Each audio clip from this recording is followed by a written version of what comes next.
I used to be a model and a very famous one. Then I was married to Kabir Bedi and I had 2 children. I was about 26 years old. I was dressed appropriately with a halter neck and tight jeans and streaked hair, pink and blue, to go to a fashion show and rock concert.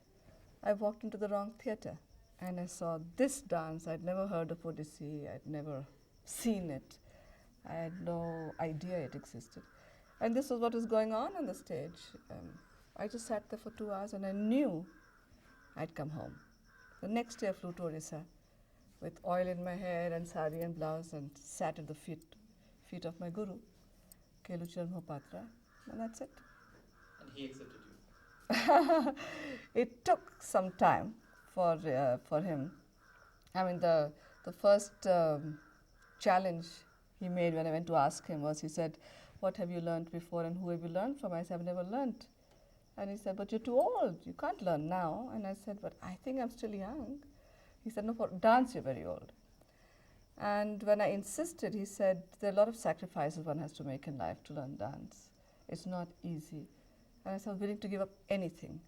And he looked at me and he said, "I believe you'll give up anything. I see the determination in your eyes. All right, come in the train with me now." So I said, "I have children, I have a husband, I can't just come now." He said, "You just told me you'll give up everything." And I said, "But you mean husband and children too?" He said, "That too." And I said, "Look, give me one night. Let me go and arrange for my children. Let me speak to my husband. And I'll be there before you reach, day after tomorrow." He was going by train. And he said, "If you reach before I reach, I'll teach you. If not, you will not ask any questions anymore." So I said, "Fine." I reached the next day. Okay.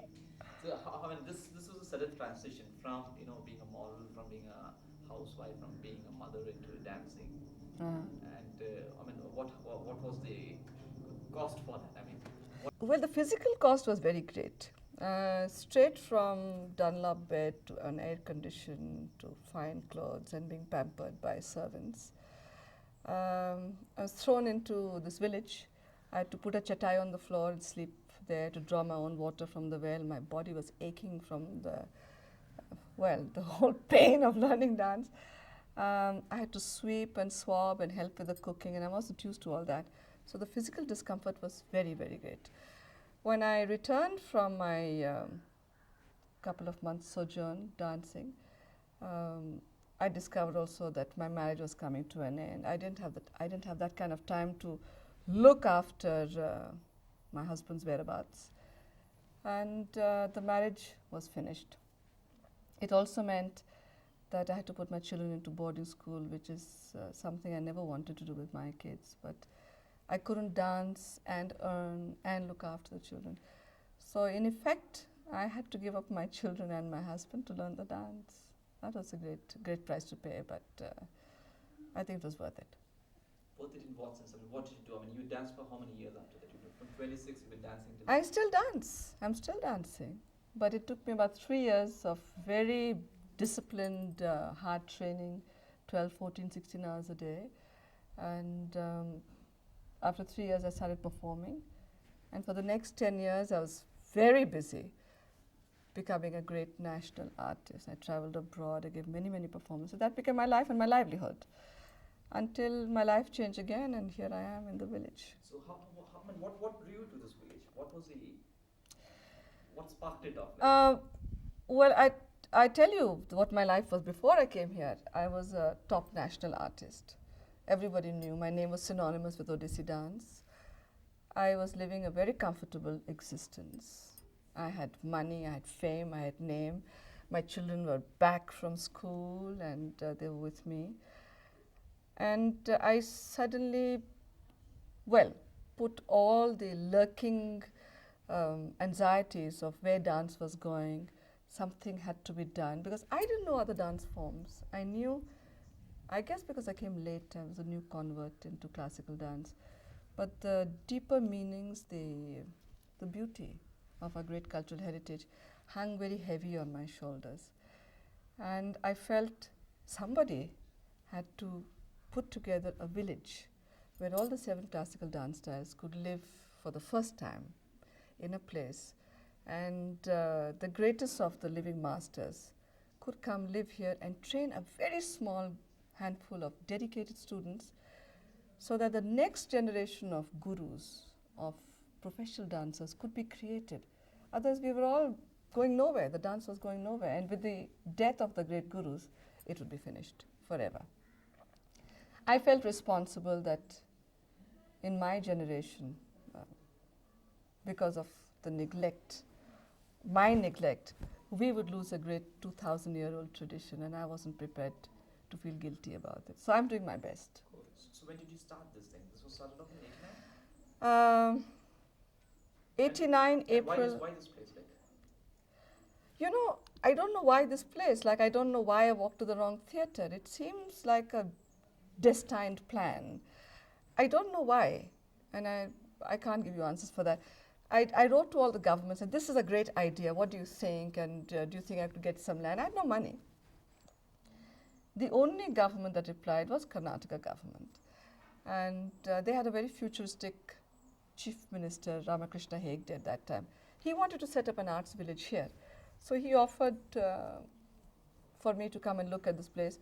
I'd looked at many other places before. It just wasn't right. When I walked on this land, I knew I'd come home exactly as when I looked at Odissi, I knew I'd come home. And that's how it's built here. okay, so you started, when was the first batch starting off here? In 1989 April, I came here. I pitched a small tent with a little cot and began the building of the first Gurukul for Odissi dance. This one. It's named after Raymond's that supported it. We inaugurated this Gurukul in 1990 May. The Prime Minister of India at that time, Shri V.P. Singh, came to inaugurate it as India's first and only village. The second Gurukul for Mohiniyattam we inaugurated last year, and that's funded by BPL. My third Gurukul for Kathak is going to, now in February, be inaugurated, and that has got international funding. I have NRIs, Peter Candle and Inlac Foundation that are supporting the construction of that. We name it after them. They have the beautiful boards outside. I mean, what is the highlight of this place? Nityagam, what would it be? What is it known for? If you were to describe it. There is no other place in this country where the arts have such a beautiful ambience to live in. There are no direct communications to this village. There are no bus service, well, it's far away. It's an ideal environment for learning. It's like an ashram set in the middle of a forest where dedicated people come, and for the 4 years of their life, all they do is eat, sleep, think, breathe, do, dance. That's all they do. Along with the dance, the literature, poetry, Sanskrit, and the learning that takes place with dance. And they will come out from here as great professional dancers and teachers for the next generation. I'd say the highlight of the place was its setting, its architecture, and something about the earth here. I don't know what it is, the ground. It's almost like it had a longing of its own, and I'm helping to fulfill the longing of this place. I don't know what it is, but that's the highlight. So in terms of cultural entertainment or in terms of cultural arts and something like that, what does this place offer? Do you have a function every year or what? Every year we have an annual function called Vasanta Habba, which means a mela, a festival. We have 2 nights, the first week of February, Friday, Saturday, and from 6 in the evening to 6 in the morning. There's the most fantastic galaxy of India's greatest musicians and dancers who come and perform here. This gives me an opportunity to present the hundreds of village children who come in from around the villages to learn on weekends free, and the residential students who get free lodging, boarding and training, they get projected at these festivals. So we have crowds of 15,000-20,000 people who hang around all night to enjoy the feast, and we get a lot of publicity. And I try to make appeals at that time for people to come and help support financially my endeavors, because all I can do is give my time and energy and whatever I earn through dance, but it's not enough. I need patrons, I need the private sector, I need the public sector, I need everyone to give me financial support So that is one platform I have. It's a great event. That stadium or that place arena Yeah. which you have, is it, what am I trying to achieve? Am I trying to achieve sort of a classical Woodstock there? No, that's not the idea. It has become a classical Woodstock, but the idea was not that. My idea was that this amphitheater would be situated right here. Our program, everyone said we should have it in the city because it's, more people will come, etc. The idea is to raise the cultural awareness in rural India. Now I have thousands of village people who come who would never get an opportunity to see the great artists. They see their children performing. They get to know what is a mandolin, a violin, a sitar, surmandal.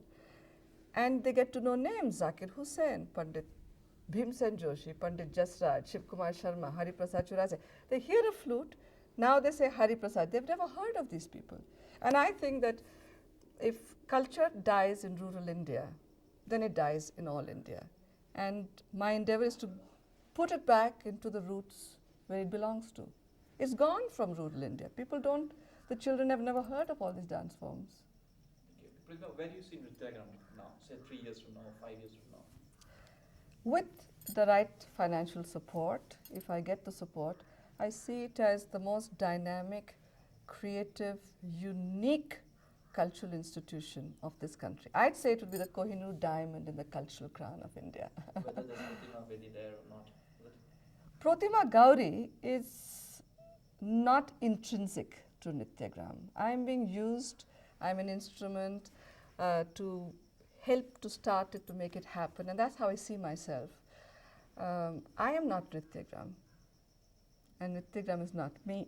I'm just a small worker. That's it.